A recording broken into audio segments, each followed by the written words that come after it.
500,000 Pennsylvanians that you represent, their health care costs will skyrocket if you are wrong. And I believe you are wrong. Well, first of all, and I don't need a lecture. I don't need a lecture from whether it's Bernie or the governor in California, because they are representing very deep blue kinds of populations. And why have we arrived here after the election a year ago? We got to forget some of the things that cost us that election. Sunny Hostin tried to corner Fetterman with the usual panic line, warning that healthcare costs would skyrocket if he didn't fall in line. But instead of folding, Fetterman fires back, reminding her that deep blue commentators don't speak for the voters he actually represents. And before we go deeper, welcome to World Insight Hub, where we break down the moments the mainstream prefers to gloss over. If you value straight logic over scripted narratives, make sure to subscribe, because right here Fetterman does something rare for a Democrat on The View. He forces them to confront the reality they keep avoiding, their own election losses, caused by their own radical wing. Let's watch how he shuts down the spin in real time. You said, quote, "I've drunk deeply of the venom of both the left and the right. As a connoisseur, I can confirm that the most poisonous, the bitterest, is from the far left." That is pretty remarkable to hear you say that as an elected Democrat. Why? No. It's just been my personal experience on this thing. And when I asked my digital team, I said, we're on all the platforms. Really, what's kind of the harshest? What's kind of the most personal? And the answer was immediate. He said, "Oh, blue sky. It's blue sky."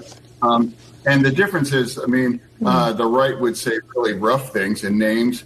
Some names I won't repeat on TV, but the on the left, it was like they want me to die, or that we're cheering for your next stroke, or that's terrible that depression won. Why couldn't it depression won? And I hope your kids find you. They even have like the graphic,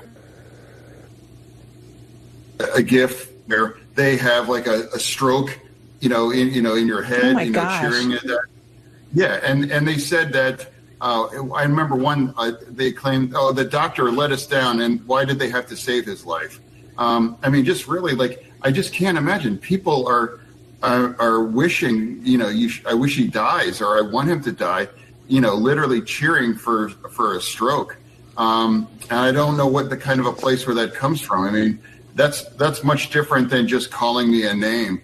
That's really been consistent, in that community online. You believe that this may be, at least in part, about your party changing and the populist movement in reaction to MAGA and the Democratic Socialists, that this may be a moment where they want to take over the Democratic Party. I promise you, America's future and my party's future is not socialism or kinds of outlandish far left kinds of ideas. And it's been a year ago, after we lost the election, a lot of those parts and part of those ideas pushed our party over the cliff. And that's why we're in this situation right now. That's why we're firmly in the minority. And that's why we've lost control of the White House. So some people, if you think that's a solution, that's fine, but it's going to be a competition of ideas, and we know that's not going to prevail. What's going to prevail is common sense. What's going to prevail, choosing this country over, part of the extreme in our party. What's going to prevail is common sense, and I do believe, for me, in the kinds of chaos that we have in this Trump administration, we should respond with order and logic and patriotism, and not shutting down our government right now. And that's where I'm at. And I don't know why that's controversial. That's not a big tent party. If you're not allowed to have the opinion that it's wrong to shut our government down and put these people in the middle of it and now referred to as you're a traitor, or, saying all these other kinds of labels. Once the conversation shifts to Fetterman's experience with political attacks, the entire tone changes.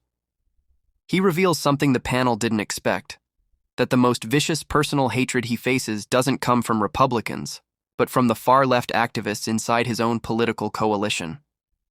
He describes death wishes, stroke jokes, and online mobs celebrating his medical struggles, not policy disagreements, cruelty. And the audience can feel it. This isn't a talking point. This is a senator telling the truth about a movement that has lost the ability to debate without destroying. Then he goes further. Fetterman admits plainly that the Democratic Party's most radical ideas, the shutdown theatrics, the purity tests, the hard left demands, helped cost the party the White House and sent working-class voters running in the opposite direction. He rejects socialism, rejects the loudest fringe voices, and says what almost no national Democrat will say out loud. Americans want stability, not chaos. That's why he calls for order, logic, and patriotism instead of weaponizing shutdowns that put families at risk. And perhaps the sharpest moment of all is when he questions why it's controversial for a Democrat to simply oppose shutting down the government. If the party can't handle basic dissent, he says, that's not a big tent. That's a warning sign. Whether you agree with Fetterman or not, one thing is clear. He's exposing the fracture inside his party, and the View didn't know how to handle it. Thanks for watching World Insight Hub. Stay sharp, stay curious, and don't forget to smash the like button and subscribe. See you next time.